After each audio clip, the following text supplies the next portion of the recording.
14ویں رات کا چاند نکلا ہوا تھا، 14ویں رات کا چاند نکلا ہوا تھا۔ میں حضور کی بارگاہ میں آدھی رات کو حاضر ہوا۔ حضور فرماتے ہیں کہ حضور نے سرخ رنگ کی یمنی چادر اوڑھی ہوئی تھی۔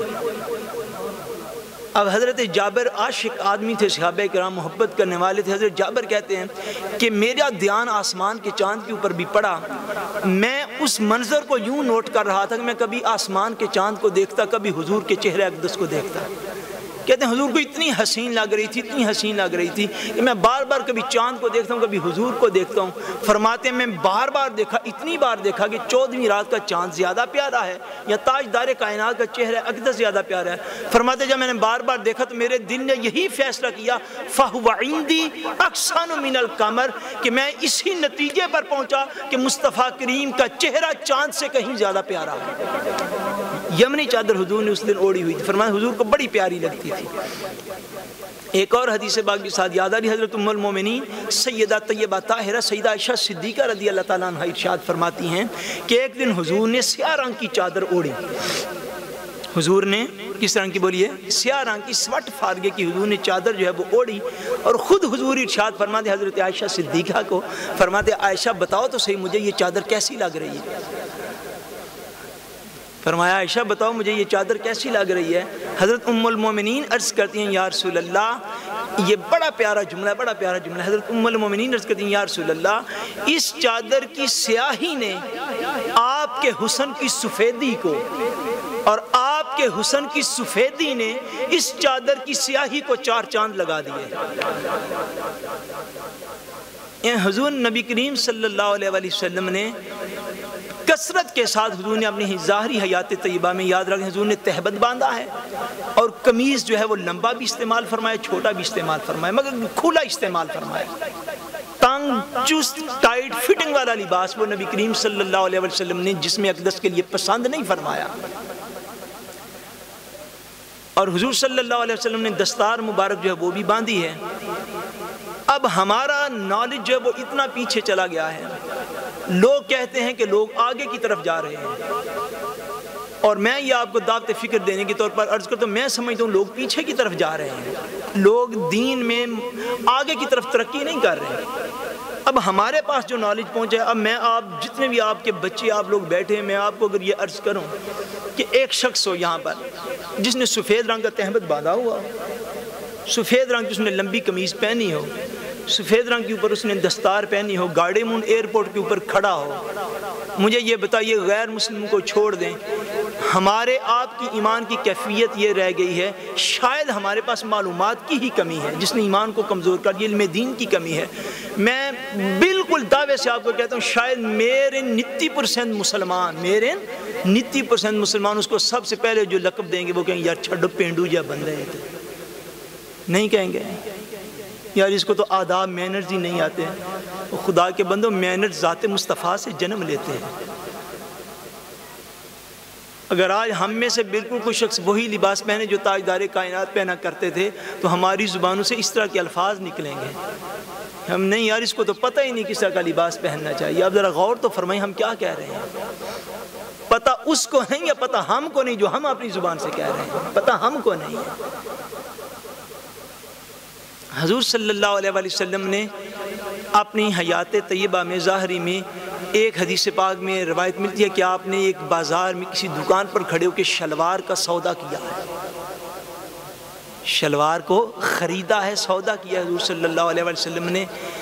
اور بہت محتاط محققین جو ہیں ان کا یہ بھی فرمان ہے کہ نبی کریم صلی اللہ علیہ وسلم نے شلوار کو پہنا بھی ہے، حضور نے شلوار کو پہنا بھی ہے، اور یہ ساتھ ارشاد فرمایا بھی ہے کہ شلوار سے بڑھ کر پردہ کرنے والا کوئی لباس موجود نہیں ہے۔ یہ بھی ایک فرمان ایک حدیث پاک میں ہے۔ اکثر علماء کا یہ خیال ہے کہ حضور نے شاید خریدا تو ہے مگر پہنا نہیں، لیکن یہ بھی تحقیق سے یہ ثابت ہے کہ نبی کریم صلی اللہ علیہ وسلم نے شلوار کو پہنا بھی ہے، اور قمیض مبارک بھی حضور کا پسندیدہ لباس ہے، اور سفید کلر حضور کا پسندیدہ لباس ہے، رنگوں میں سفید کلر حضور کا پسندیدہ رنگ ہے۔ نبی کریم صلی اللہ علیہ وسلم نے ایک مقام پر فرمایا کہ سفید لباس پہنا کرو، یہ بہت پاکیزہ ہوتا ہے، اور اتنا مجھے پسند ہے کہ اسی رنگ کے کپڑوں کے اندر میں چاہتا ہوں اپنے مردوں کو کفن بھی دیا کرو۔ کثرت کے ساتھ نبی کریم صلی اللہ علیہ وسلم نے سفید لباس جو ہے اس کو پسند فرمایا ہے اور سفید لباس کو پہنا ہے، اور فرمایا اپنے مردوں کو کفن بھی اسی میں دیا کرو۔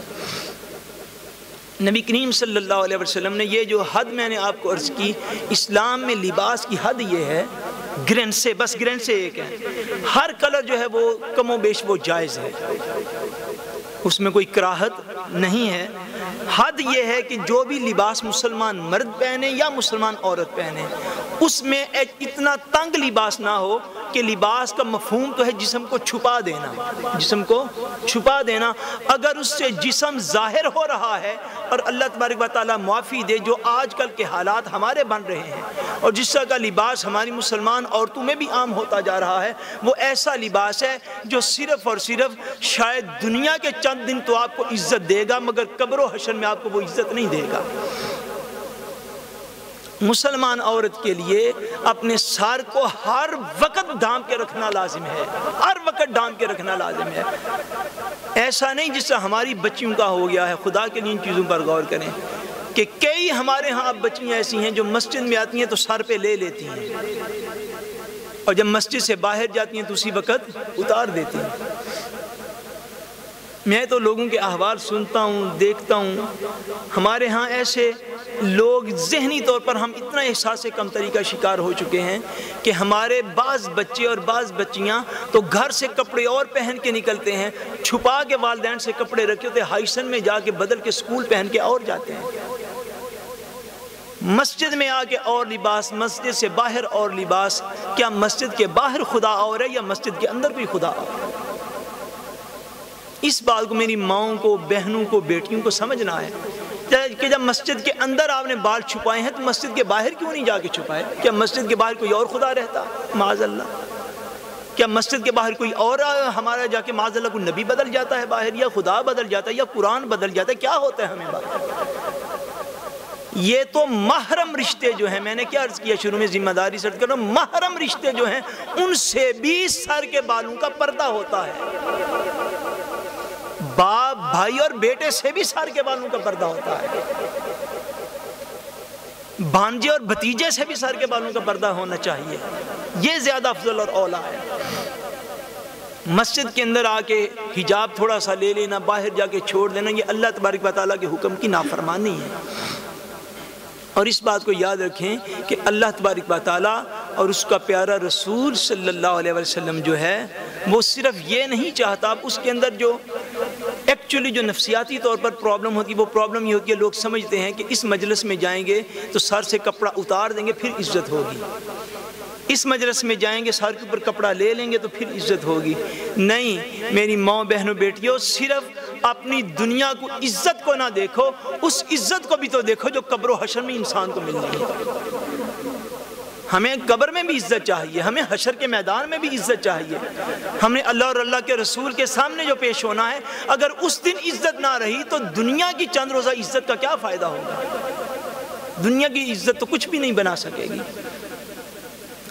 اور پردے کا کلائمیکس اگر آپ کو عرض کروں، کلائمیکس پردے کا عرض کروں تو وہ تو اس طرح ہے کہ ہماری 11ویں شریف کی بھی تقریب ہے، بس آخری بات عرض کر کے تو میں ختم کرنے لگا ہوں۔ حضور سیدنا غوث العظم رحمت اللہ تعالی علیہ رضی اللہ تعالی عنہ، بڑا طویل واقعہ ہے، بس میں اختصار کے ساتھ عرض کرتا ہوں۔ حضور غوث العظم رحمت اللہ تعالی علیہ کے والد گرامی حضرت ابو صالح موسیٰ جنگی دوست، بولیے رحمت اللہ تعالی علیہ۔ آپ ابھی چھوٹے تھے، ینگ تھے، ابھی آپ کی شادی نہیں ہوئی تھی۔ ایک سفر کے اوپر جا رہے ہیں، کسی نہر، ندی، دریا کے کنارے چڑھ رہے ہیں، سخت بھوک لگی ہوئی ہے، کافی دیر ہوگی، کھانا نہیں کھایا، کئی دن گزر گئے کھانا نہیں کھایا۔ جا رہے ہیں تو اس نہر کے اندر ایک سیب جو ہے، سیب ایپل جو ہے وہ تیرتا ہوا آ رہا ہے۔ سیدنا غوث العظم رحمت اللہ تعالی علیہ، آپ کے والد گرامی نے شدید بھوک کی وجہ سے اس نہر سے اس ایپل کو اٹھا لیا، اٹھا کے کھایا، آدھا ابھی کھایا تھا، آدھا ابھی رہتا تھا، آدھا کھایا آدھا رہتا تھا۔ دل میں خیال آ گیا کہ ابو صالح آج تو اس ایپل کو کھا رہے ہو، پتہ نہیں یہ ملکیت کس کی ہے، یہ ہے کس کا جو دریا میں بہہ کے آ رہا ہے۔ قیامت والے دن اس مالک نے اللہ تبارک و تعالیٰ کی بارگاہ میں کھڑے ہو کے عرض کیا، یا اللہ میرا ایک ایپل گر گیا تھا نہر کے اندر، وہ جس بھی بندے نے